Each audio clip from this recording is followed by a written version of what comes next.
गुलामी की टैक्स व्यवस्था हमारे लिए बहुत ही घातक है, इसलिए इस टैक्स व्यवस्था को बदलना बहुत जरूरी है। पहली बात तो इस टैक्स सिस्टम में सरकार को 50% टैक्स मिलता है। 50% टैक्स मिलता ही नहीं। अगर ये गुलामी की टैक्स व्यवस्था बदल दिया जाए तो सरकारी खजाना 2 गुना हो जाएगा। अभी केवल 50% टैक्स मिलता है, उसके बाद 100% टैक्स मिलना शुरू हो जाएगा। दूसरी बात, ये जो गुलामी की टैक्स व्यवस्था है, ये हमारे जीडीपी में सबसे बड़ा स्पीड ब्रेकर है। ये बहुत ज्यादा ब्रेक करता है, व्यापार को फलने फूलने में बहुत ज्यादा रोक लगाता है। सरकार का जो नॉन प्रोडक्टिव खर्च है वो जस्ट डबल हो जाता है इस वर्तमान टैक्स सिस्टम के कारण। ये वर्तमान जो गुलामी का टैक्स सिस्टम है आर्बिट्रेरी है, इर्रेशनल है, अनकॉन्स्टिट्यूशनल है। वर्तमान टैक्स सिस्टम से व्यापारियों पे, मिडिल क्लास पे अननेसेसरी केवल मेंटल बर्डन नहीं होता, मेंटल टेंशन नहीं होता, बल्कि बहुत ज्यादा आर्थिक भार भी पड़ता है। वर्तमान टैक्स सिस्टम ब्लैक इकोनॉमी को प्रमोट करता है, मनी लॉन्ड्रिंग को प्रमोट करता है। घूसखोरी, कमीशनखोरी, जमाखोरी, मिलावटखोरी का मूल कारण भी वर्तमान टैक्स सिस्टम है। कालाबाजारी, नशा तस्करी, मानव तस्करी, हथियारों की जो तस्करी चल रही है उसका बहुत बड़ा कारण ये टैक्स सिस्टम है। भारत में जो जिहाद बढ़ रहा है, मजहबी उन्माद बढ़ रहा है, कट्टरवाद बढ़ रहा है, इसका भी बहुत बड़ा कारण वर्तमान टैक्स सिस्टम है। भारत के अंदर जो काला धन जनरेट हो रहा है, जिसके जरिए धर्मांतरण हो रहा है, घुसपैठियों को बसाया जा रहा है, उसका भी मूल कारण ये टैक्स सिस्टम है। इस वर्तमान टैक्स सिस्टम के कारण भारत का एक भी थाना भ्रष्टाचार मुक्त नहीं, एक भी तहसील भ्रष्टाचार मुक्त नहीं, एक भी जिला भ्रष्टाचार मुक्त नहीं है। और वर्तमान टैक्स सिस्टम के कारण अदालतों में न्याय बिकता है, ये कड़वी सच्चाई है।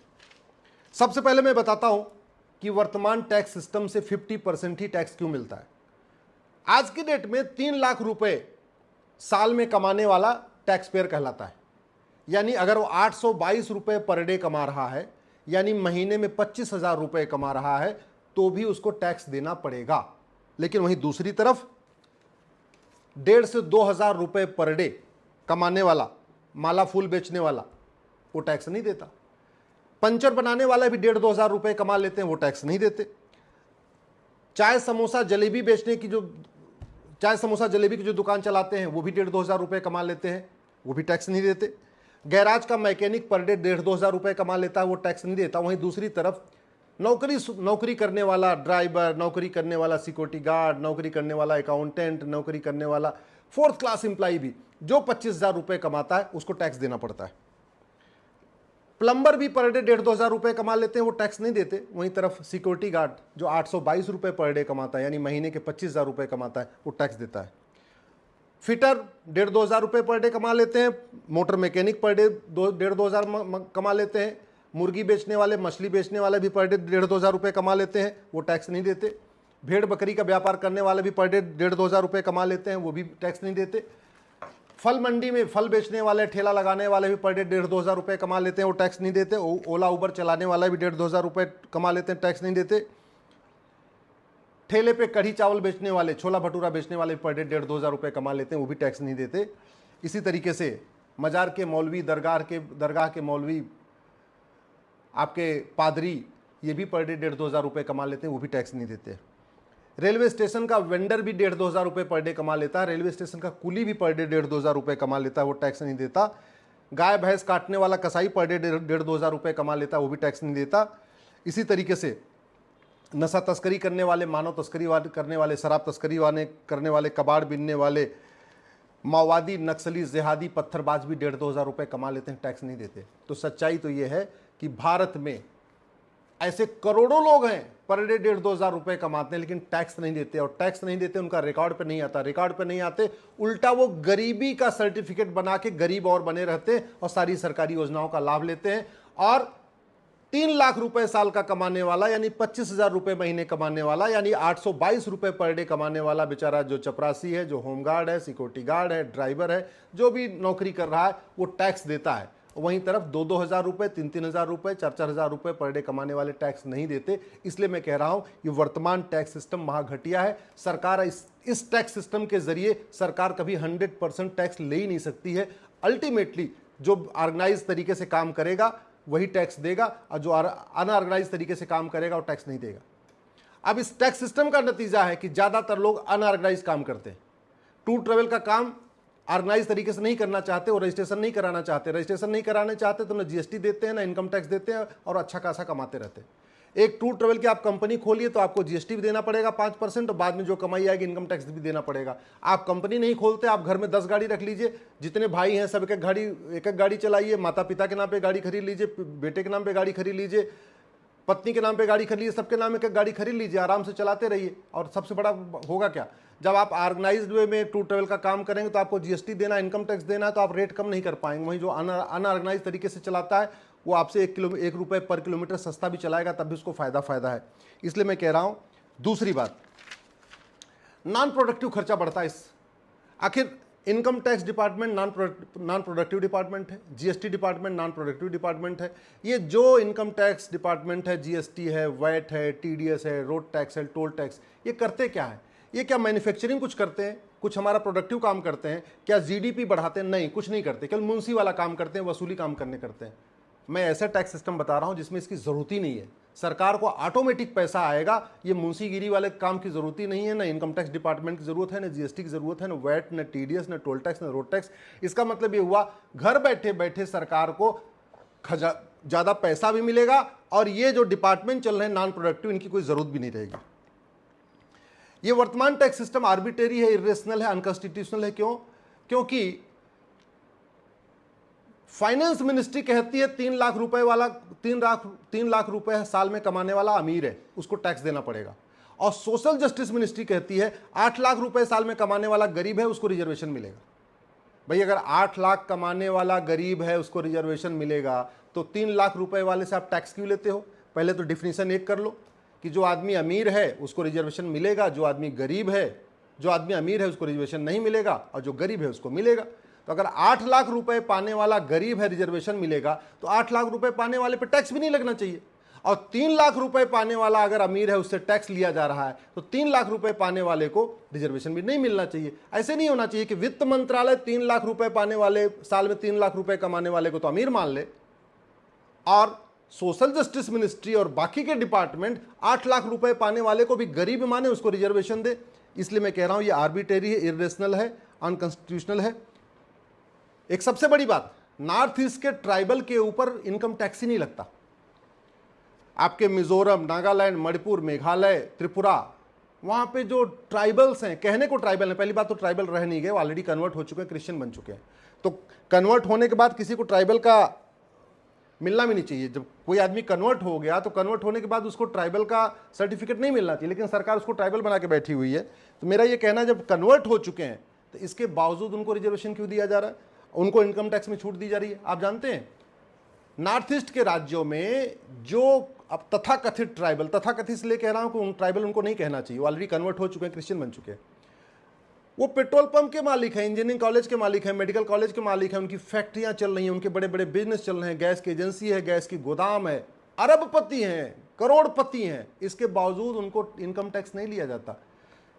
भारत के बाकी राज्यों से जो टैक्स लिया जाता है वही टैक्स नॉर्थ ईस्ट में भेजा जाता है। तो वो बैठे बैठे करोड़पतियों को भी टैक्स से छूट मिली हुई है और वहां उन राज्यों का जो खर्चा आ रहा है उसकी भरपाई कौन कर रहा है? ये 3 लाख रुपए 3 लाख रुपए साल का कमाने वाला security guard, driver, clerk, accountant tax दे दे के नॉर्थ ईस्ट के करोड़पतियों के लिए जो वहां पे खर्च आता है उसकी भरपाई कर रहा है। तो अपने आप में आर्बिट्रेरी है, इर्रेशनल भी है। किसान, आपने सुना होगा एक बार एक पूर्व वित्त मंत्री थे जो गमले में गोभी उगा के करोड़ रुपए टैक्स की छूट ले लिए थे।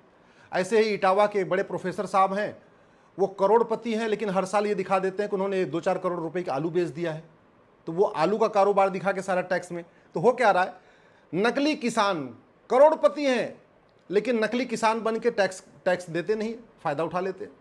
ऐसे बहुत सारे नकली एनजीओ जो देश विरोधी काम करते हैं, वो भी करोड़ों रुपए उनके पास फंडिंग आ रही, उनको भी टैक्स से छूट मिली हुई है। नकली पाखंडी भारत में जो देश विरोधी काम कर रहे हैं वो भी एनजीओ बना के करोड़ों रुपए कमा रहे हैं, उनको भी टैक्स से छूट मिली हुई है। माओवादियों की जितनी फंडिंग आती है, नक्सलियों की जितनी फंडिंग आती है एफसीआरए के जरिए, अलगाववादियों की जितनी फंडिंग आती है, जिहादियों की जितनी फंडिंग है, मिशनरियों की जितनी फंडिंग है, घुसपैठियों की जितनी फंडिंग है, वो डायरेक्ट इनडायरेक्ट या तो ब्लैक मनी के जरिए होती है। ब्लैक मनी के जरिए हो गई तब तो हवाला के जरिए हो गई तो उसमें टैक्स देना नहीं है, और बैंक के जरिए भी होती है तो भी एनजीओ बना के उनको टैक्स से छूट मिली हुई है। इसलिए मैं कह रहा हूं ये वर्तमान इनकम टैक्स व्यवस्था बिल्कुल गड़बड़ है। अगर भारत की आप समस्याएं देखें तो भारत की 50% से ज़्यादा समस्याओं का मूल कारण वर्तमान टैक्स सिस्टम है। तो करना क्या है, सरकार सारे टैक्स खत्म कर दे। सरकार इनकम टैक्स खत्म कर दे, जीएसटी खत्म कर दे, टोल टैक्स खत्म कर दे, रोड टैक्स खत्म कर दे, इंश्योरेंस टैक्स खत्म कर दे, वैट खत्म कर दे, सारे टैक्स खत्म कर दे, कोई ज़रूरत नहीं। सरकार केवल बैंकिंग ट्रांजैक्शन टैक्स लगाए। बैंकिंग ट्रांजैक्शन टैक्स के लिए थोड़ा सा होमवर्क करना पड़ेगा। सबसे पहले तो क्या करना पड़ेगा, क्योंकि सारा काम ऑनलाइन होना है, बैंकिंग से होना है, तो सबसे पहले ये जो चीटिंग करते हैं, फ्रॉड करते हैं, फोर्जरी करते हैं, साइबर फ्रॉड करते हैं, इसको गंभीर अपराध घोषित करना पड़ेगा। एक कानून बनाना पड़ेगा कि चीटिंग, फ्रॉड, फोर्जरी करने वालों की 100% संपत्ति जब्त होगी, उनकी सिटीजनशिप भी खत्म होगी, आजीवन कारावास, फांसी होगा। तो ऑनलाइन जो फ्रॉड वार्ड है अपने आप में बंद हो जाएंगे। दूसरा काम ये करना पड़ेगा, जिसके पास भी काला धन मिला, बेनामी संपत्ति मिली, अशरीक संपत्ति मिली, इसको 100% जब्त कर लेंगे और उसकी नागरिकता भी खत्म करेंगे, उसको आजीवन कारावास, फांसी देंगे। तो लोग इलीगल काम करना छोड़ देंगे। अब उसके बाद एक नोटिफिकेशन लाना है कि 100 रुपए से बड़े नोट बंद होंगे। 100 रुपए से बड़े नोट की जरूरत ही नहीं है। जितनी बड़ी नोट होती उतना ज़्यादा काला धन, जितनी बड़ी नोट होती उतना ज़्यादा हवाला। तो जैसे 100 रुपए से बड़ी नोट बंद हो जाएगी तो 25% भ्रष्टाचार अपने आप बंद हो जाएगा। और 100 रुपए से बड़ी नोट की इसलिए ज़रूरत नहीं कि भारत में 80% लोग पर डे 100 रुपए से कम खर्च करते हैं। जो 20% 100 रुपए से ज़्यादा खर्च करते हैं उनके पास एटीएम, पेटीएम, भीम UPI, debit card, credit card है, तो उनको ज़रूरत ही नहीं।